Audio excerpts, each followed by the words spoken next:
বিজেপিয়ে ভোট চুৰি কৰাটো সঁচা। প্ৰথমবাৰলৈ বিজেপিয়ে ভোট চুৰিৰ কথা স্বীকাৰ কৰিছে। অসমৰ মুখ্যমন্ত্ৰী হিমন্ত বিশ্ব শৰ্মাই ক'লে, হয় আমি ভোট চুৰি কৰাটো সঁচা। ৪-৫ লাখ লোকৰ ভোট কৰ্তনৰ লক্ষ্যলৈ কামত আগবাঢ়িছে বিজেপি।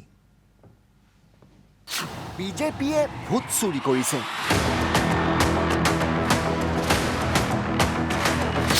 ভোট চুৰিৰ কথা স্বীকাৰ কৰিলে হিমন্ত বিশ্ব শৰ্মাই।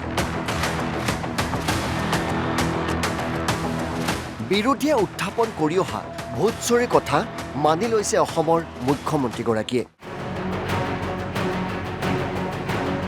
হয় আমি ভোট চুৰ কৰিছোঁ, কিন্তু মিয়াৰহে। কি আমি অলপ মিয়াৰ ভোট চুৰি কৰিব খুজিছো। মিয়াৰ ভোট চুৰিত নামিছে বিজেপি দল।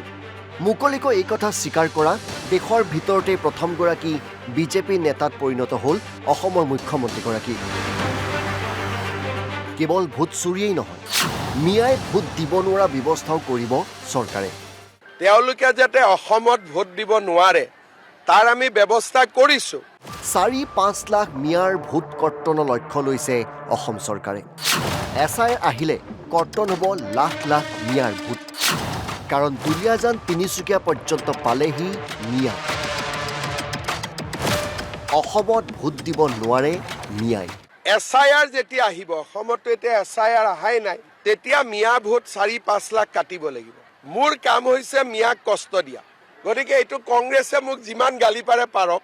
ভোট চুৰি মানে কি? আমি অলপ মিয়াৰ ভোট চুৰি কৰিব খুজিছো। কিয় মিয়াবিলাকেতো ইয়াৰ নিয়মতে ভোট দিব পাবই নালাগে, তেওঁলোকে বাংলাদেশতে ভোট দিব লাগে। এনেদৰে মিয়াৰ বিৰুদ্ধে ক্ষুণ্ণ হৈ পৰিল অসমৰ মুখ্যমন্ত্ৰীগৰাকী। অসমত মিয়াই কষ্ট পায়েই থাকিব। তেওঁলোকে যাতে অসমত ভোট দিব নোৱাৰে তাৰ আমি ব্যৱস্থা কৰিছো, কিন্তু এইটো অকণমান প্ৰিলিমিনাৰী। যদি মিয়াই কষ্ট নাপায়, মিয়া দুলীয়াজানো আহি গ'ল, তিনিচুকীয়াও আহি গ'ল। কেইদিনমান আগতে মাটি কিনা বেচাৰ মই এটা লিষ্ট পাইছিলোঁ তিনিচুকীয়াত। হিন্দুৱে বিক্ৰী কৰা বেছি, মিয়া মুছলমানে কিনা বেছি। তাৰমানে ডিগবৈ, তিনিচুকীয়া, দুলীয়াজানলৈকে মিয়া আহি গ'ল। এতিয়া যদি আমি সাৱধান নহওঁ, কেতিয়া সাৱধান হ'ম? সেইকাৰণে এছাৰততো কোনো অসমীয়া মানুহৰ কষ্ট হোৱা নাই। অলপ মিয়াই কষ্ট পাওক না, তাত আমি কিয় বেয়া পাব লাগে? Bureau report, Assam live 24। বিজেপিয়ে ভোট চুৰি কৰিছে।